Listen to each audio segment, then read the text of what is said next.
welcome out. We'll start today with the invocation and pledge and do that by the president. Father in heaven, we thank you for this day. We thank you for the school, the faculty, staff, and students, and what they mean to this community.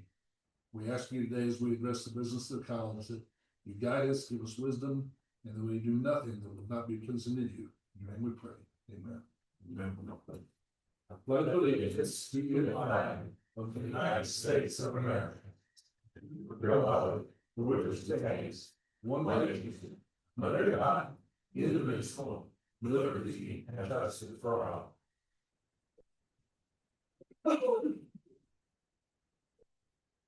Okay, we'll get rolling today at the number one, consideration and approval of the November agenda. Motion approved. We have a motion. Is there a second? Second. Motion second. Any discussion? We can vote at this time. All those in favor of approving the November agenda, say aye. Aye. Any opposed? Move on to number two, consideration and approval of minutes of the October board meeting. Motion, we approve them as presented. We've had a motion. Is there a second? I'll second. Any discussion on that? If not, this is also a voice vote. All those in favor of approving the minutes for the October board meeting, say aye. Motion approval of the November 4th special meeting. Motion, we approve it. Motion to approve. Is there a second? Second. There is a second. Any discussion? If not, we'll vote to approve the minutes from that meeting. All those in favor say aye. Anybody opposed? Very good. We'll move on to item number three, the consideration of the college financial report. Thank you. All right, on page 10, your board book, we looked at our September financial statements compared to last September. Very similar to what you've seen in previous months. We have a good start on our fall enrollment, of course, and the very beginning of some of our spring enrollment. So we've got a strong tuition position there. The other item I'll call your attention to is in the other operating revenue is the fourth line down. You can see there was nothing in that category last year at this time. That is because that is where the insurance proceeds from the tornado damage is. Then on the next page, you will see also the expense side of that is going to be kind of buried in those operating expenses. We haven't had any really huge ones related to the damage on the tornado yet. In September, we paid a really big chunk in October, so you'll see that in the next one.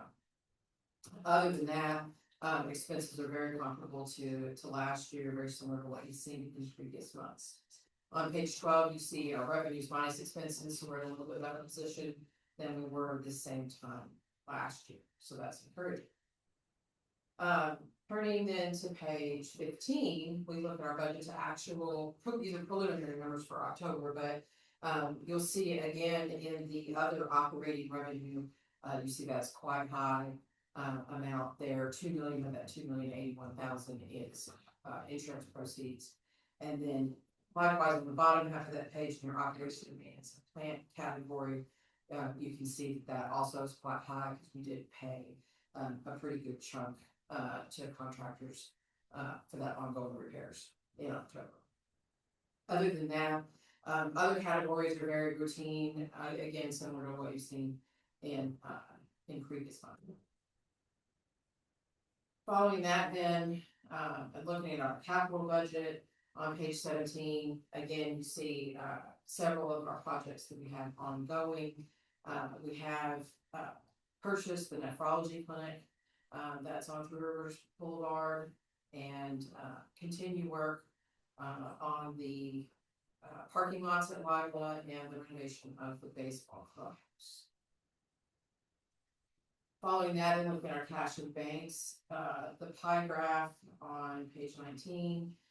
This is a relatively high point for cash in that we have collected a pretty good chunk of our fall enrollment, which is the larger of the two, as well as we've started processing that fall financial aid. So we've been able to make those drawings from the federal government. So sitting in good position there. investments, we still have our certificate of deposit with Southern Bank. That's a 12-year CD, or sorry, 12-month CD. So that will not be, that will not mature until next summer. And then we do not have any bids to report that are outstanding at the moment.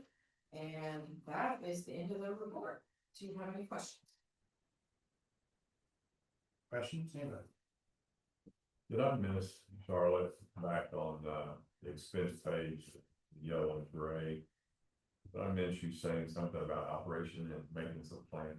Right, so, like you have more revenue in the other operating revenue, because of those insurance proceeds, the offsetting expense is in the operation and maintenance.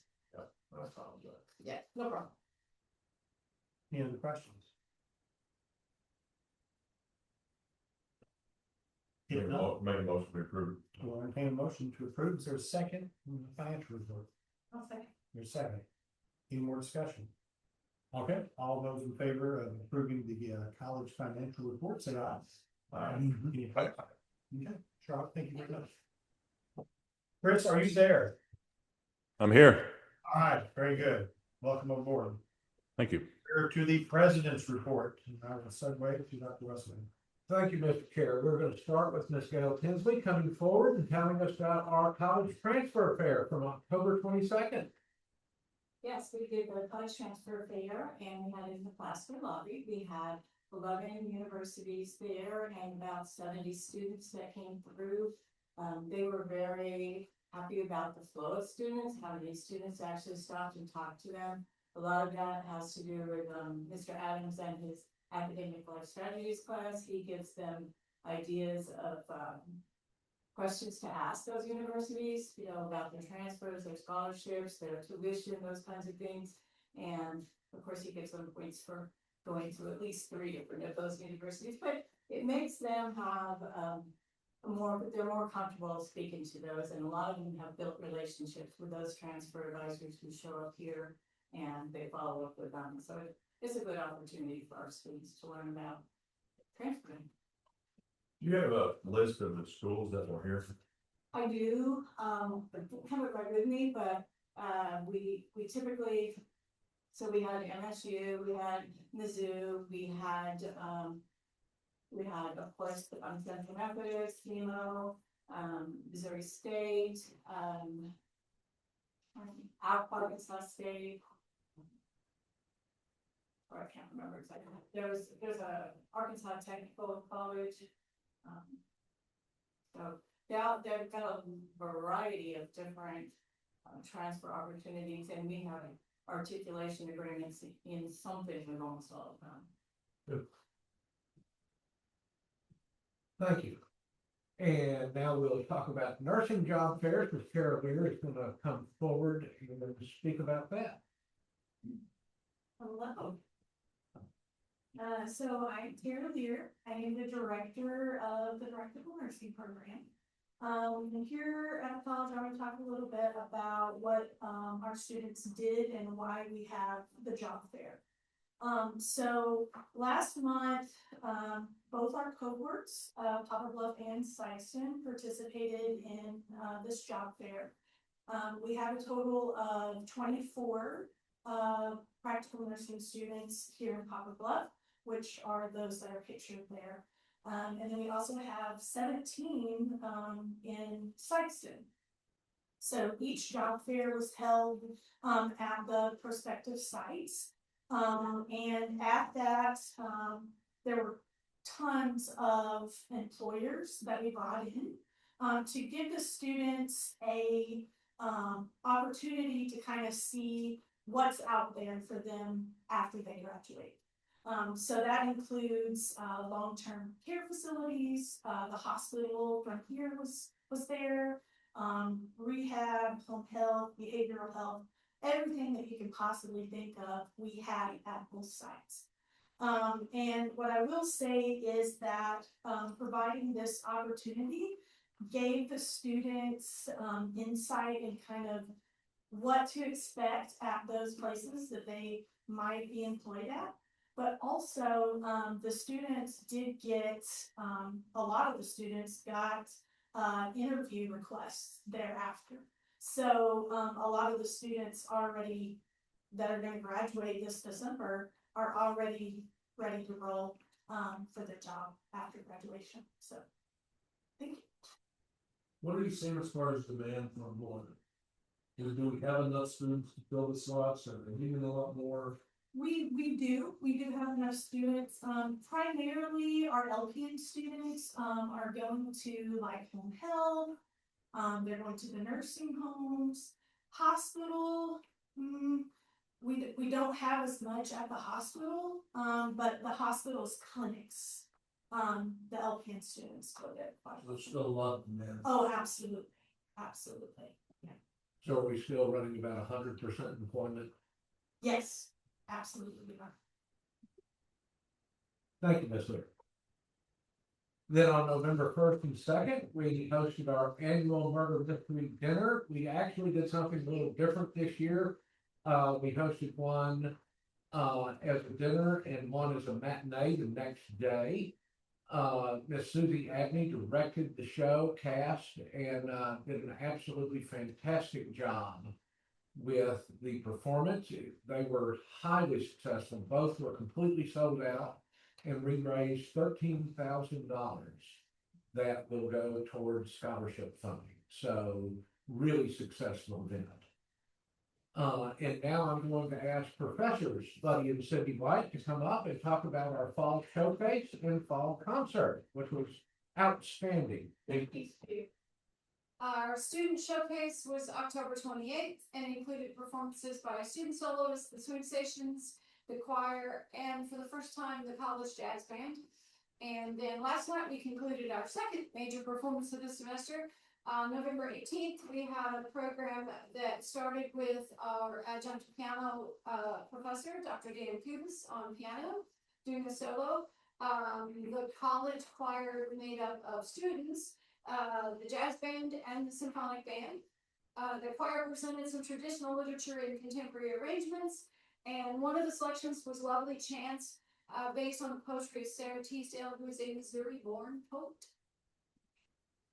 And the college jazz band performed a mix of traditional, contemporary, and Christmas selections. Our band members are students and community members.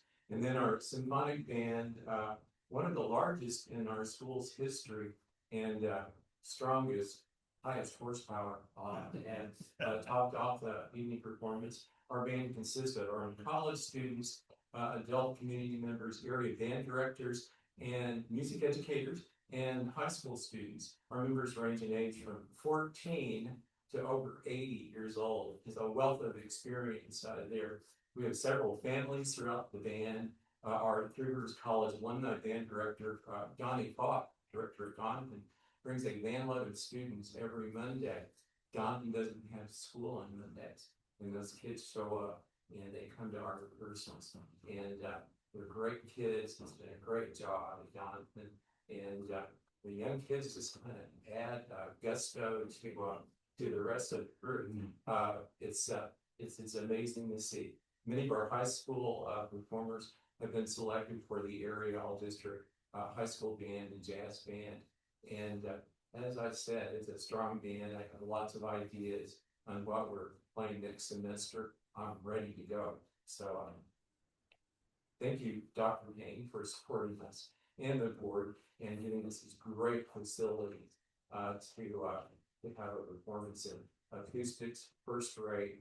The band sounds great, and the choirs. When we move downstairs, we have 50,000 square feet instead of 3,000, so we can light it up. Yeah, good. I've been to a lot of showcases and concerts here, and I will tell you that last night's performance was absolutely outstanding. The level of challenge with the pieces you selected really showed the talent that you guys have developed and been able to pull in. It was one of your best showcases in concerts that I've seen. It was really a good night. So thank you so much for all you do. You two are the reason. We can find a place for you at Three Rivers College. That's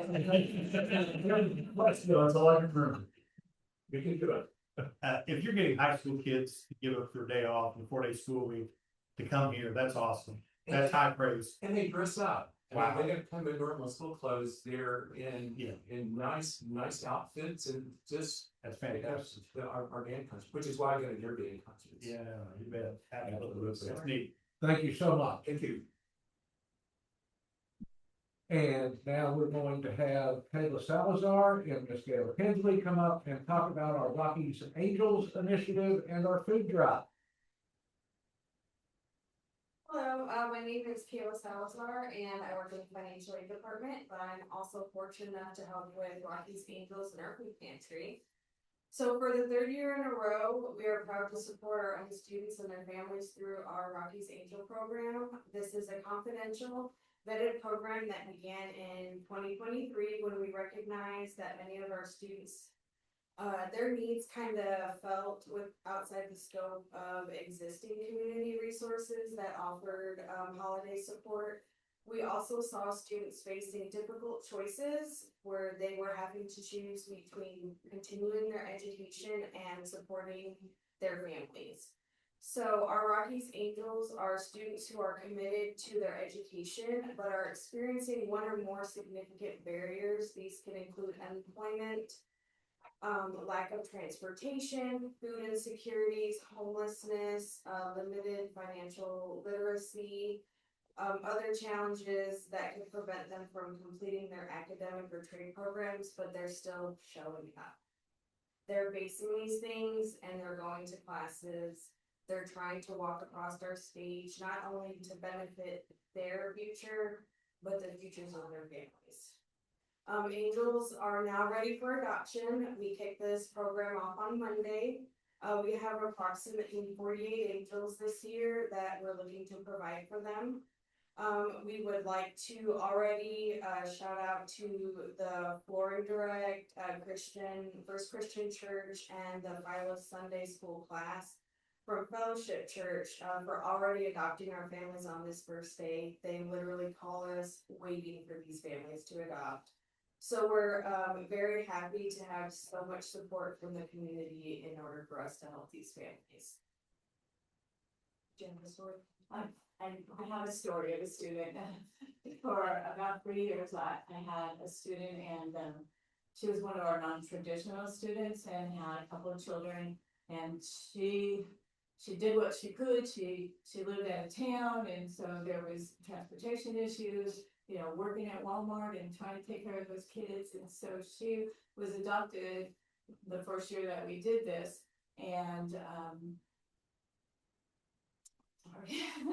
so Fellowship Church adopted her and her family, her kids, and she was pregnant with her third child. And so she had just had her third child, and they lost one of their dogs, and so they had to move in with a family member into their garage.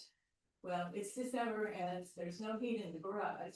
So the Sunday school class at Fellowship adopted them for that and got a wood stove. And then Chuck Stratton thought he was delivering the wood stove, but he was also installing it. So yeah. But it was a good thing, and you know, so they had a good Christmas. They had heat and they had a place to stay and had Christmas for their children because of this wonderful community that I'm so happy to be part of. And then a couple of other things for the food pantry. Kroger has been partnering with us recently. Michelle Reynolds, we've kind of been working together on collaboration, trying to see how we can help these students. So now we are approved for community rewards program with Kroger. So you can go into your account and select Three Rivers as a recipient of your digital rewards. So now that'll go directly to the food pantry to help these students. We also have we started with t-shirts for the food pantry that we are creating these seasonal Raiders t-shirts. We actually just started this for breast cancer awareness last month, and we were able to deposit about $400 into our food pantry to support our students. So if you are interested, Melody does have these forms if you would like a t-shirt. And then Kroger's also right now has a food drive for us. So it's till Friday, and you can drop off items, donations that are also going to be helping our students in our Rockies Angels. Any questions or anything? All right, thank you. So Rocky Junctions and the food drive, the food pantry is open anytime we are in direct support of any of our students that have food insecurities. Rocky's Angels is a Christmas drive to ensure that our students have the ability to provide a really nice Christmas for their kids. And we have a lot of students who are working really hard to make the ends meet, have a lot of challenges. And I want to applaud everybody that's involved in this and the amount of time, effort, and money that our employees put up this time of year to ensure that these kids have a great holiday. It's a big thing here, and they have done extremely great work to get community people involved, community members involved, local businesses, which has really accelerated the number of students that we can help. So thank you all. Great job on all of that. We do have some upcoming events. So we have the Great American Smokeout from 8 to 5 on November 20th in the Welcome Center and Classroom Lobby. Thanksgiving break, we will be closed all of next week in observance of Thanksgiving. This is the first year we've closed for the full week of Thanksgiving in lieu of a partial week this week and a partial week for fall break. Then on November 29th, we're going to have a turkey trot that starts at 12 p.m. It's a 3K to feed 3R. Participation is paid for by a donation to the food pantry. Then student art exhibit will be December 1st through the 12th, curated by our artist in residence, Mr. Steve Whitworth. Gallery open 12 to 3. And then on December 5th, 7 p.m. at the Tennant Fine Arts Center, we will have our first of 2 patrons Christmas programs. This one's a huge show. We brought the Humbug. Will be there. Tickets $15 each. This is sponsored by Kissinger and Kirkman Investment Center. And then December 11th, 2 p.m., we will have our fall nurse pinning ceremony. And then the Three Rivers College Community Choir will present Christmas at the Tennant for 2 shows, 7 p.m. December 13th, 2 p.m. December 14th. Both of these are $10 each, and that event is sponsored by Boyd Engineering out of Marion, Illinois. Boyd is one of our alums and proud to be a supporter of our patron series. Then Christmas break, we will be closed December 22nd to January 2nd. And then in January, from January 12th to February 13th, we will have our next gallery show, Dave Carter, also curated by artist in resident, Mr. Steve Whitworth. Then on January 20th, 7 p.m., Tennant Center, the January patron show, Feeling Groovy, which is a salute to the 60s. By the same man that brought us the Piano Man last year. So Jim Whittier is excellent. This will be a high-powered show. And that, sir, is the president's report. We do have executive session on. Would someone like to make a motion to go into executive session at this time? There is a motion, but is there a second? There is a second. Any discussion on this? This will be a voice vote. Trustee Featherston? Yes. Trustee Richardson? Yes. Trustee Hager? Yeah. Trustee Garrison? Yes. Trustee Shaw? Trustee Williams? Yes. Ladies and gentlemen, we are in executive session. Thank you for your attendance today. And we're at item number 6. items for consideration, discussion, and vote. There's a couple of policies here that were sent to us via email earlier to preview. Dr. Payne, would you like to comment on those? Yes, the first I'm asking you to consider is student policy 2180, military service. So previously, we altered the way incomplete grades function. This is nothing more than bringing this policy in line with the new practice. Any questions on this? We will entertain a motion to approve them. I'll make that motion. There's a motion. Second. Second. Okay, this will be a roll call vote. Trustee Featherston? Yes. Trustee Richardson? Yes. Trustee Hager? Yes. Trustee Garrison? Yes. Trustee Shaw? Yeah. Trustee Williams? Yes. Number two, consideration discussions of vote of GAP 1200 equal opportunity. Once again, Dr. Payne. Yes, the only change to this one is we are including in the policy reference to Missouri 711 relay services. Any questions on that? We'll entertain a motion to approve that policy. I'll make that motion too. Second that too. Works for me. Trustee Featherston? Yes. Trustee Richardson? Yes. Trustee Hager? Yes. Trustee Garrison? Yes. Trustee Shaw? Alrighty. Trustee Williams? Yes.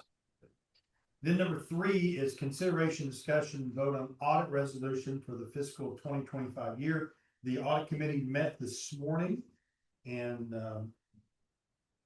I probably, if someone other than me needs to make a motion on that, even though I'm on the audit committee. I will make a motion that we accept the audit as presented with respect. Yes, so That's pretty good, pretty good. Ken. the audit is not completely final because the federal OMB has not issued the audit circular specifically detailing the items to be tested. Our auditors utilized last year's OMB circular because they are normally very little changes from year to year. However, until OMB issues that, which is delayed because of the 43-day government shutdown, they cannot finalize the audit. So we're asking that you approve the audit provisional to that OMB circular being issued, given, and if no changes occur because of that, other than routine additional testing that do not alter the audit, that you empower us to then finalize it and post it as required. Yes. That's like it. you said. Yeah, that's kind of what it is saying. There was no major concerns with the audit, so.